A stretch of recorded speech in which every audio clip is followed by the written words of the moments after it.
Year ಸ್ವಾಗತಕ್ಕೆ ಕೆಲವೇ ಗಂಟೆಗಳು ಬಾಕಿ ಉಳಿದಿದೆ. ಬೆಂಗಳೂರಲ್ಲಿ ಹೊಸ ವರ್ಷಾಚರಣೆಗೆ ಭರ್ಜರಿ ತಯಾರಿ ಮಾಡಿಕೊಳ್ಳಲಾಗ್ತಾ ಇದೆ. ಎಂಜಿ ರಸ್ತೆ, ಬ್ರಿಗೇಡ್ ರೋಡ್, ಚರ್ಚ್ ಸ್ಟ್ರೀಟ್ ಜಗಮಗಿಸ್ತಾ ಇರುವಂತದ್ದು. ನ್ಯೂ ಇಯರ್ಗೆ ಕೆಲವೇ ಕ್ಷಣಗಳು ಬಾಕಿ ಉಳಿದಿದೆ. ಬೆಂಗಳೂರು ಪೊಲೀಸರಿಂದ ಭರ್ಜರಿ ತಯಾರಿ ಮಾಡಿಕೊಳ್ಳಲಾಗ್ತಾ ಇದೆ. ನ್ಯೂ ಇಯರ್ ಸ್ವಾಗತಕ್ಕೆ ಕೆಲವೇ ಗಂಟೆಗಳು ಬಾಕಿ ಇದ್ದು ಖಾಕಿ ಫುಲ್ ಅಲರ್ಟ್ ಆಗಿದೆ. ಯಾವುದೇ ಅಹಿತಕರ ಘಟನೆಗಳು ಸಂಭವಿಸದಂತೆ ಖಾಕಿ ಬಂದೋಬಸ್ತ್ ಕೈಗೊಂಡಿರುವಂತದ್ದು. ರಾಜಧಾನಿ ಬೆಂಗಳೂರಲ್ಲಿ ಎಂಜಿ ರಸ್ತೆ, ಬ್ರಿಗೇಡ್ ರೋಡ್, ಚರ್ಚ್ ಸ್ಟ್ರೀಟ್ ಜಗಮಗಿಸ್ತಾ ಇದೆ. ಅಹಿತಕರ ಘಟನೆಗಳು ನಡೆಯದಂತೆ ಖಾಕಿ ಕಟ್ಟೆಚ್ಚರ ವಹಿಸಿದೆ. ರಸ್ತೆಯ ಎರಡೂ ಬದಿಯಲ್ಲಿ ಬ್ಯಾರಿಕೇಡ್ ಅಳವಡಿಕೆ ಮಾಡಲಾಗಿದೆ. ಭದ್ರತೆಗಾಗಿ 3,000ಕ್ಕೂ ಹೆಚ್ಚು ಪೊಲೀಸರನ್ನ ನಿಯೋಜನೆ ಮಾಡಲಾಗಿರುವಂತದ್ದು.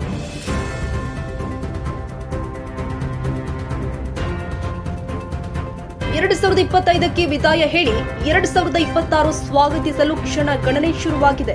ಬೆಂಗಳೂರು ಪೊಲೀಸರು ಕೂಡ ಕಟ್ಟುನಿಟ್ಟಿನ ಕ್ರಮವನ್ನು ಕೈಗೊಂಡಿದ್ದಾರೆ. ಎಂಜಿ ರಸ್ತೆ, ಬ್ರಿಗೇಡ್ ರಸ್ತೆ, ಚರ್ಚ್ ಸ್ಟ್ರೀಟ್ ಫುಲ್ ಮೆಂಚಿಂಗ್ ಹೊಡಿತಾ ಇದೆ. ಕೇಂದ್ರ ವಲಯ ವ್ಯಾಪ್ತಿಯಲ್ಲಿ 3,400 ಸಿಸಿಟಿವಿ ಕಣ್ಗಾವಲು ಇರಲಿದ್ದು, ಎಂಜಿ ರಸ್ತೆ, ಬ್ರಿಗೇಡ್ ರಸ್ತೆ, ಚರ್ಚ್ ಸ್ಟ್ರೀಟ್ ಮೆಂಚಿಂಗ್ ಹೊಡಿತಾ ಇದೆ. ಇನ್ನು ಮಹಿಳಾ ಹೆಲ್ಪ್ ಲೈನ್ ಮತ್ತು ವಾಚ್ ಟವರ್ಸ್ಗಳ ನಿರ್ಮಾಣ ಮಾಡಲಾಗಿದೆ. ಹೊಸ ವರ್ಷಾಚರಣೆಗೆ ಕೆಲವೇ ಕ್ಷಣಗಳು ಬಾಕಿ ಉಳಿದಿದೆ. 10 ಗಂಟೆ ಬಳಿಕ ನಗರದೆಲ್ಲೆಡೆ 50 ಫ್ಲೈ ಓವರ್ಗಳು ಬಂದಾಗುತ್ತೆ. ಡ್ರಿಂಕ್ ಅಂಡ್ ಡ್ರೈವ್ ಮಾಡಿದ್ರೆ ಲೈಸೆನ್ಸ್ ಕ್ಯಾನ್ಸಲ್ ಮಾಡಲಾಗುತ್ತೆ. ಇದು ಪೊಲೀಸರಿಂದ ಖಡಕ್ ವಾರ್ನಿಂಗ್ ಕೊಡಲಾಗಿರುವಂತದ್ದು. 2025ಕ್ಕೆ ವಿದಾಯ ಹೇಳಿ 2026 ಸ್ವಾಗತಿಸಲು ಕೌಂಟ್ ಡೌನ್ ಶುರುವಾಗಿದೆ. ಎಂಜಿ ರಸ್ತೆ, ಬ್ರಿಗೇಡ್ ರಸ್ತೆ, ಚರ್ಚ್ ಸ್ಟ್ರೀಟ್ ಫುಲ್ ಮೆಂಚಿಂಗ್ ಹೊಡಿತಾ ಇದೆ. ನೋಡ್ತಾ ಇರಬಹುದು ದೃಶ್ಯದಲ್ಲಿ. ಕೇಂದ್ರ ವಲಯ ವ್ಯಾಪ್ತಿಯಲ್ಲಿ 3,400 ಸಿಸಿಟಿವಿ ಕಣ್ಗಾವಲು ಇರಲಿದೆ. ಇನ್ನು ಹೊಸ ವರ್ಷಾಚರಣೆ ಹಿನ್ನೆಲೆ ಫುಲ್ ಟ್ರಾಫಿಕ್ ಜಾಮ್ ಆಗುವ ಸಾಧ್ಯತೆ ಇದೆ.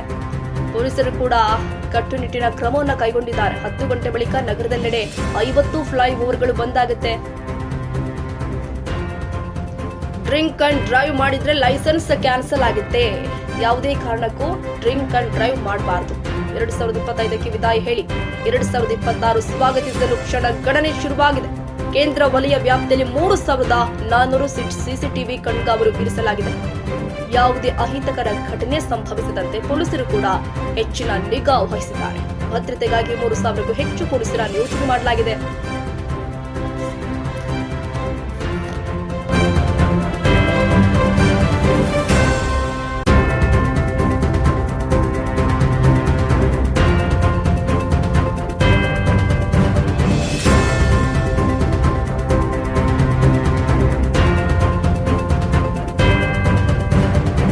ವುಮೆನ್ ಶೆಲ್ಟರ್ಸ್ ಕೂಡ ಇಟ್ಕೊಡ್ತಾರೆ. ವುಮೆನ್ ಶೆಲ್ಟರಲ್ಲಿ ನಮ್ಮ lady staff, women staff plus health staff ಕೂಡ ಇರ್ತಾರೆ. ಸೊ ನನ್ನ ಪ್ರಕಾರ ಏನೇನು ಸ್ಟೆಪ್ಸ್ ತೊಗೊಳ್ಬೇಕು ವುಮೆನ್ ಸೇಫ್ಟಿಗೋಸ್ಕರ ನಾವು ಮಾಡ್ಕೊಂಡಿದ್ದೀವಿ. ಪ್ಲಸ್ ಇದರಲ್ಲಿ 112 ಮುಖಾಂತರ ತಕ್ಷಣ ಯಾವಾಗ ಫೋನ್ ಮಾಡಿದರೆ ನಮ್ಮದು ಎಕ್ಸ್ಟ್ರಾ ಡಬಲ್ ದಿ ಸ್ಟ್ರೆಂತ್ ನಮ್ಮದು ವಹಿಸಲಾಗ್ತದೆ. ಮಹಿಳಾ ಹೆಲ್ಪ್ ಲೈನ್ ಮತ್ತು ವಾಚ್ ಟವರ್ಸ್ಗಳ ನಿರ್ಮಾಣ. ಪೀಸ್ಫುಲ್ ಆಗಿ ನ್ಯೂ ಇಯರ್ ಸೆಲೆಬ್ರೇಟ್ ಮಾಡೋಣ. 2025ಗೆ ಗುಡ್ ಬೈ ಹೇಳ್ತಾ 2026 ಹ್ಯಾಪಿಯಾಗಿ ಸ್ಟಾರ್ಟ್ ಮಾಡೋಣ ಎಲ್ಲರೂ. ಆ ಡೆಕೋರೇಷನ್ಸು, ಆ ಲೈಟಿಂಗ್ಸ್ನ ಕಣ್ ತುಂಬ್ಕೊಳ್ಳೋಕ್ಕೋಸ್ಕರನೇ ಇವತ್ತು ಫ್ಯಾಮಿಲಿ ಜೊತೆ ಬಂದಿದ್ದೀವಿ ಇಲ್ಲಿ. ನನ್ನ ಮಗಳೂ ಇದೆ, ಫಸ್ಟ್ ಟೈಮ್ ಕರ್ಕೊಂಡು ಬಂದಿದ್ದೀವಿ. ಎಂಜಾಯ್ ಮಾಡ್ಕೊಂಡು ಹೋಗ್ಬೇಕು ಅಂದ್ಕೊಂಡಿದ್ದೀವಿ. ಈಗ ಪೊಲೀಸ್ ಅವರೆಲ್ಲ ತುಂಬ ಚೆನ್ನಾಗಿ ಮಾಡ್ತಾ ಇದ್ದಾರೆ. ಎಲ್ಲ ನಾವು ನೋಡಿದ್ವಿ ಬರುವಾಗ ತುಂಬ ಜನ ಎಲ್ಲ ಇವಾಗಲೇ ಎಲ್ಲ ಕಡೆನೂ ಏನೇನು ಮಾಡಬೇಕು ಅವ್ರ ಮೇಂಟೆನೆನ್ಸ್ ತುಂಬ ಚೆನ್ನಾಗಿ ಮಾಡಿದ್ದಾರೆ. ಅದೊಂದು ಖುಷಿ ಆಯಿತು. ನಾವು ಬರುವಾಗ ನೋಡಿದ್ವಿ ಆಲ್ಮೋಸ್ಟ್ ಸುಮಾರು ಒಂದು 200-300 ಮೆಂಬರ್ಸ್ ಮೇಲೆ ನಾವು ನೋಡಿದ್ವಿ, ಪೊಲೀಸ್ ಅವರೇ ನೋಡಿದ್ವಿ. ಅದರಿಂದ ಒಂದು ಖುಷಿ ಇದೆ.